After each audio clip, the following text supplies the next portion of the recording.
The world was taken by storm once again by Black Sabbath and Ozzy Osbourne announcing Back to the Beginning in Birmingham. A pretty cool event, I can't lie. For a while now, Ozzy Osbourne has been saying he wants to do one final show because obviously his health has deteriorated quite badly for him. And we heard rumours of this last year. We saw in the Commonwealth Games he did his final performance that we'd seen him live. And now this is here, Back to the Beginning, with Geezer Butler, Tony Iommi, Ozzy Osbourne and Bill Ward, the original Black Sabbath. And I can't lie, if you're going to go to this event, it looks like it's going to be pretty sick. You know, Black Sabbath, Ozzy Osbourne, Metallica, Guns N' Roses are now added, Tool are now added, Slayer, Pantera, Gojira, Alice in Chains, Hailstorm, Lamb of God, Anthrax, Mastodon, Rival Sons, and that's just the bands that are playing. You've also got some amazing additional performances as well from other people down here. There's a lot of people. And also it's hosted and compared now by Jason Momoa. But, you know, Jason Momoa is actually a massive Ozzy Osbourne fan, and I saw that he did this for Ozzy Osbourne's Scary Little Green Man video a while back, so I think it makes sense that he's there. With this event though, it's come with a lot of negativities, and honestly I'm not that surprised. I personally managed to get access to the artist pre-sale, and the whole site was broken.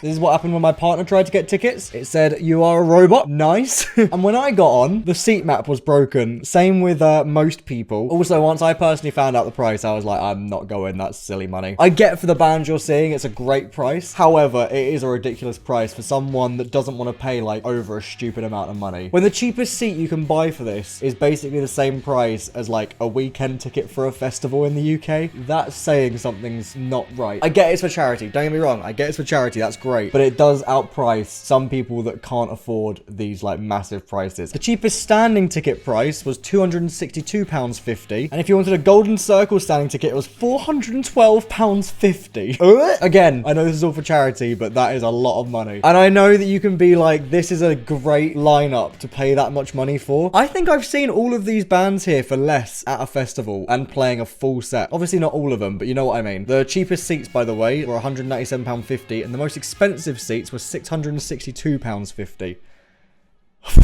Now, Back to the Beginning is going to be hosted at Villa Park here in Birmingham, and I don't know if you know where that is, but it's not in a nice area. I've seen a lot of Americans and Australians and stuff being yes, I've got my tickets, man. I cannot wait to go to the Birminghams. I don't think this is where people thought they were going to end up. I can't lie, I've been to Aston Villa once before in my life. It's actually a really nice stadium, and this is the stadium here, right? It's a tiny stadium. I think the capacity is 40,000, and yeah, this is basically what it looks like. No matter where you are, you will get a good view. Recently though, there's been some developments in this that people are quite sad about. Obviously, like I said, the insane ticket prices are one thing. An article came out the other day, which I'm not surprised at all, and I expected this from day one. Ozzy Osbourne won't play full set with Black Sabbath at final show. What?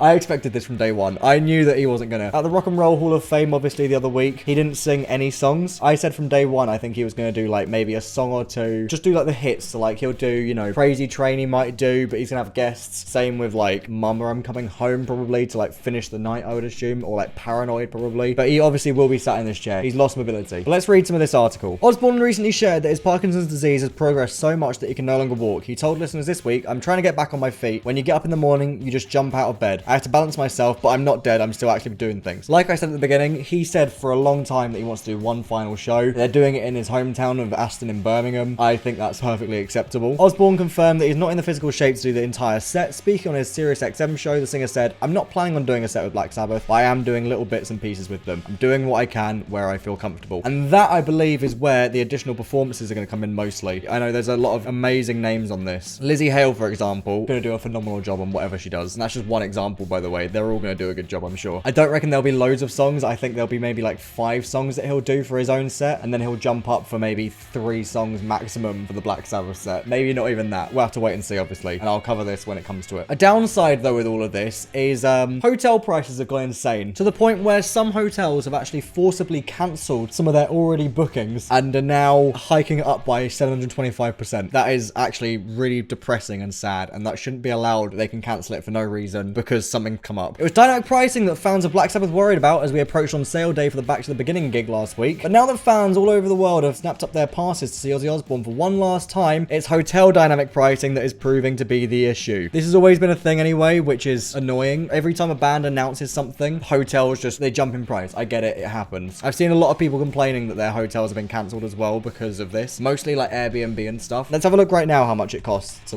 book a hotel on booking.com. £1,350 £15 for one night. Wow. Birmingham is an easy place to get around pretty much 24/7. So if you find somewhere like this one, you'll be fine. Coming out of Aston, there are coaches that go to and from the centre, but there are some ridiculous prices, you know, 1,189, 667, 882, 868. Yeah, these are all actually so depressing to see. Now, like I said at the beginning, people are quite outraged about this, and I'm not really surprised why. Lots of people want there to be like a live stream or something like that, and I feel like there'll only be some kind of live stream if it gets sponsored by someone like YouTube, which I know they've done before, so I'm sure it could be a thing. YouTube have their like charity thing they do as well, so maybe they'll do that. It's a bit sad that us normal people who are actually fans couldn't get tickets because they were so overpriced. You had better chances of getting struck by lightning and getting tickets to see this. Just feels like an extra middle finger to us plebs that couldn't get tickets, to be honest. I tried 4 days in a row to get tickets. Please stream it somewhere on pay-per-view. I think a pay-per-view thing will be fine. I said to a couple of my friends, like, if it was on a pay-per-view, we'd get like one and we'd watch it all together for the day or something like that and just have like a day just hanging out here together. Some people are saying should have done it as a festival type thing. I think that's fair. I think a festival would have been cool, but I guess this is pretty much like a day festival if you think about it. Like, that's a lot of bands. This is like the Freddie Mercury like tribute concert, you know, and the Taylor Hawkins tribute concert. Thinking about the Taylor Hawkins one, actually, let's have a look how much the prices were for that, because that was a pretty star-studded event. £85 for seats, £120 for seats, and the most expensive Club Wembley seats, £140. How much were the standing tickets? £85 on pitch standing. For something that's like a really similar caliber, it could have been way cheaper. Still got my ticket for No More Tours 2 that never happened. Guess I'll never see Ozzy again. If you want tickets, by the way, keep an eye out on Ticketmaster because they will probably release more close to the time. It always happens with every band. A lot of people are like saying it's basically like pulling Ozzy Osbourne on like strings and stuff. While I get people are angry about stuff like that, I don't think that's the case. He still wants to do it. He said he wants to do it. So if he wants to do it, that's on him. This is something that someone was showing as well when they were like trying to buy tickets. 532,283 people in front of you. I would leave the site at that point because I know that I'm not going to get tickets. Not planning on doing a Black Sabbath set. How does this news make you feel after getting tickets? Let's have a little read of the comments. If he manages 3 solo songs and 3 Sabbath songs, then we'll have done well. Yeah, I can agree with that. To be honest, that's what I thought would have been the deal all along, which is why seeing bits and pieces disappointed me personally. I think if I went through and then saw this, I'd feel some disappointment. My expectations. Ozzy will sit on a throne on stage for as long as he can, being honoured by a ton of incredible people doing renditions of his songs. When he feels like it's time, he'll grab the microphone and sing along, and that's fine by me. Someone said I hope Jack Black doesn't turn up. Who cares? At the end of the day, if someone wants to, you know, support a guy like him, who clearly Ozzy was happy to have with him on that stage, who cares? Jack Black probably will be there. There's going to be a lot of like special star guests that aren't playing that will be there. Obviously, like I said, it's an amazing looking event. If you want to go and get tickets for it when they eventually will come available again, then obviously go ahead, go get some. However, just think, if you can also afford like £200 for the cheapest ticket, there are so many small, amazing bands up and coming at the moment that you should go and see as well. My band also played a gig the other day and tickets were like £6. That was for like 6 bands as well. If you can't make it to this, there will be other gigs in the area on this day. There'll be gigs all across the UK on this day, probably all across the world on this day, where there'll be some amazing bands that could have been tiny and are just starting to go somewhere. So maybe consider going and checking them out. Anyway, that's all I'm going to do for today. Thank you very much for watching. If you liked, please leave a like and subscribe. I'd really appreciate it. Are you going to go to this gig, or are you like outstanded by the ticket prices and stuff like that? Let me know in the comments down below. Anyway, thanks for watching. I'll see you later. Bye!